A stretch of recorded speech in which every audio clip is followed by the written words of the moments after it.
2 jours de travaux intenses couronnés par une déclaration dite déclaration de Ouagadougou, des parlements membres de l'UPCI ont tenu une rencontre dans la capitale burkinabé autour du thème « La migration et les réfugiés ».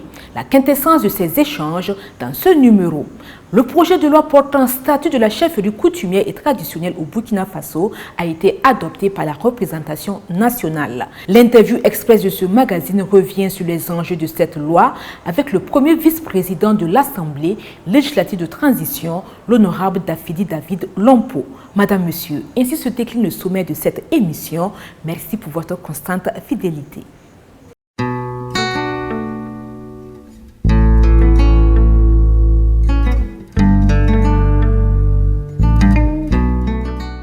Les 13 et 14 janvier 2026, Ouagadougou a accueilli des parlementaires du Maroc, de la Palestine, de la Turquie, du Tchad, de la Gambie et du Mozambique à l'occasion d'une rencontre consacrée à la migration et aux réfugiés. Pendant 2 jours, les délégations ont échangé dans le cadre des travaux de l'Union parlementaire des États membres de l'Organisation de la coopération islamique UPCI. Le compte-rendu de cette rencontre avec Innocent Darankoum et Axel Nicole Yaro. C'est ici, à Ouagadougou, que pendant 2 jours, les voix de plusieurs parlements membres de l'Union parlementaire des États de l'Organisation de la coopération islamique UPCI se sont élevées autour d'un sujet au cœur des préoccupations mondiales, la migration et les réfugiés.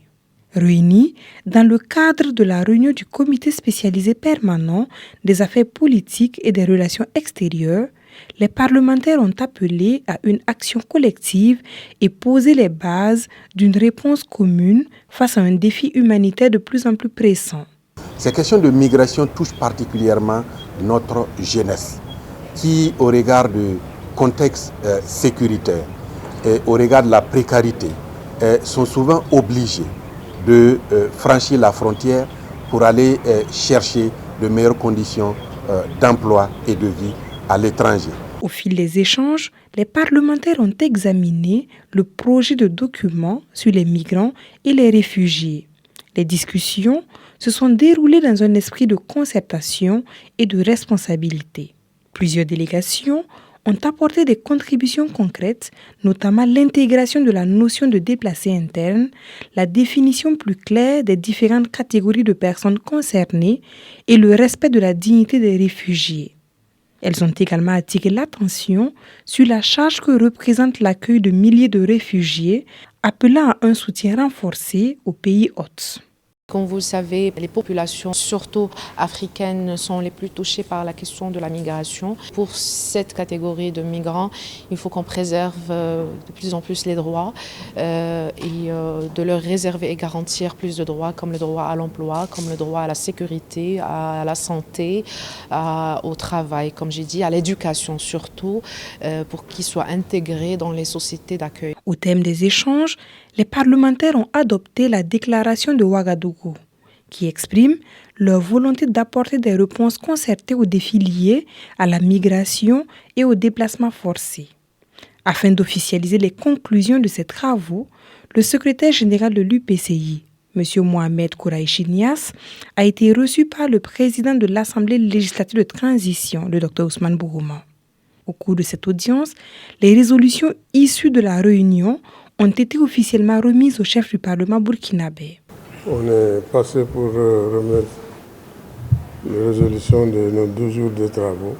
Maintenant, ça reste de faire la suivi à travers le Parlement des membres de l'Union parlementaire des États membres de l'OCI avec nos gouvernements pour trouver les solutions sollicitées dans ce rapport-là. Une démarche qui consacre l'engagement des parlements membres de l'UPCI à donner suite aux recommandations issues des travaux. Les travaux de cette rencontre organisée autour du thème « Migration et réfugiés » se sont conclus par l'adoption de la déclaration de Ouagadougou. Ce document qui consigne les principales résolutions issues des échanges a été solennellement lu par l'honorable Moussa Sangaré. Je vous propose d'en suivre un extrait.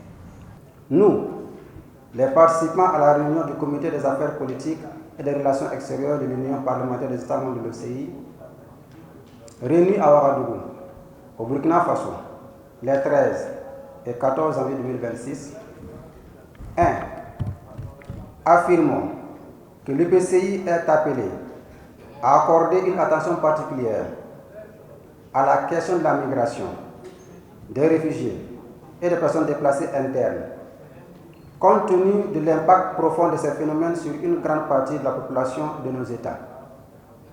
Et notons en outre que les défis liés à la migration continuent de s'aggraver à cause des conflits et des guerres dans de nombreuses régions du monde, de la propagation du terrorisme, du changement climatique. 2.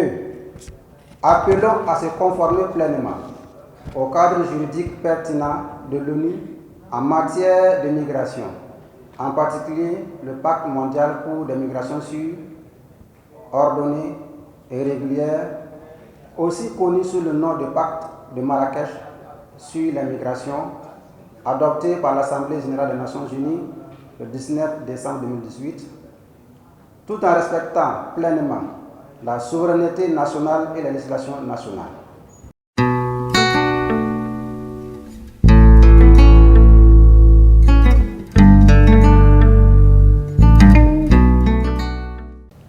L'Assemblée législative de transition a adopté le 14 janvier 2026 le projet de loi portant statut de la chefferie coutumière et traditionnelle au Burkina Faso, un texte majeur qui vise à mieux encadrer, reconnaître et organiser la chefferie au sein de nos communautés. Pour mieux comprendre les enjeux, les innovations et les perspectives de mise en œuvre de cette loi, nous recevons le premier vice-président de l'ALD, l'honorable David Lompo, dans une interview express conduite par Axel Nicole Yaro. La représentation nationale a adopté le 14 janvier dernier le projet de loi portant statut de la chefferie coutumière et traditionnelle au Burkina Faso. Quelles sont les principales raisons qui ont motivé l'adoption de cette loi? La chefferie coutumière et traditionnelle est une institution ancestrale qui a toujours assuré la gestion de la communauté et la cohésion sociale au Burkina Faso avant même l'avènement de la colonisation et de l'État moderne. Ce rôle n'a jamais été reconnu officiellement et matérialisé par un encadrement juridique. Et cela explique l'élaboration et l'adoption de la présente loi portant statut de la chefferie coutumière et traditionnelle. Quels sont les principaux apports de cette loi en matière de reconnaissance et d'encadrement de la chefferie coutumière et traditionnelle au Burkina Faso? La loi qui vient d'être adoptée prend en compte, entre autres, l'inscription de la chefferie coutumière et traditionnelle dans le droit positif du Burkina Faso. La définition large du concept de chef coutumier et traditionnel qui inclut les rois et leurs ministres, les émirs, les chefs de canton, les chefs de village, les chefs de terre et les chefs cultuels.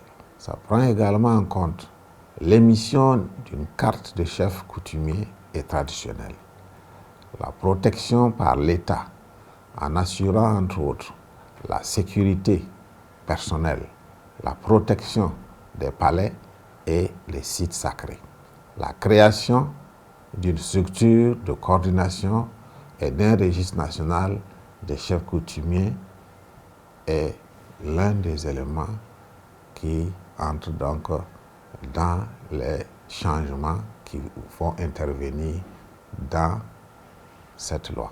Concrètement, avec cette nouvelle loi, quels sont les changements qui vont intervenir dans les missions et responsabilités des chefs coutumiers et traditionnels?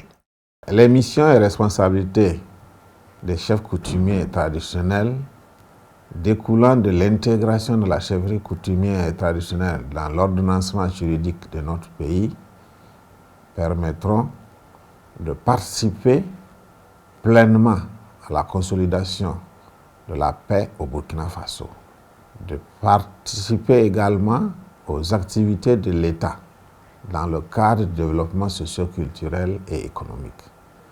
Et également, les chefs coutumiers pourront donc prévenir et résoudre les conflits de légitimation et d'instrumentalisation politique de la chefferie coutumière et traditionnelle. Enfin, quelles sont les prochaines étapes prévues pour garantir la mise en œuvre effective de cette loi?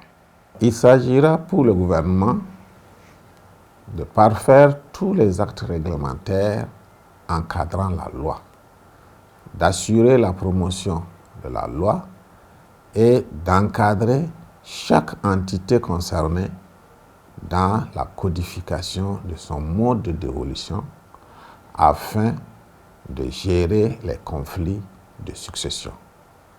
Enfin, en tant que parlementaire, notre rôle est de contrôler l'action gouvernementale et nous rassurer de la bonne application de cette loi dans tous ses aspects.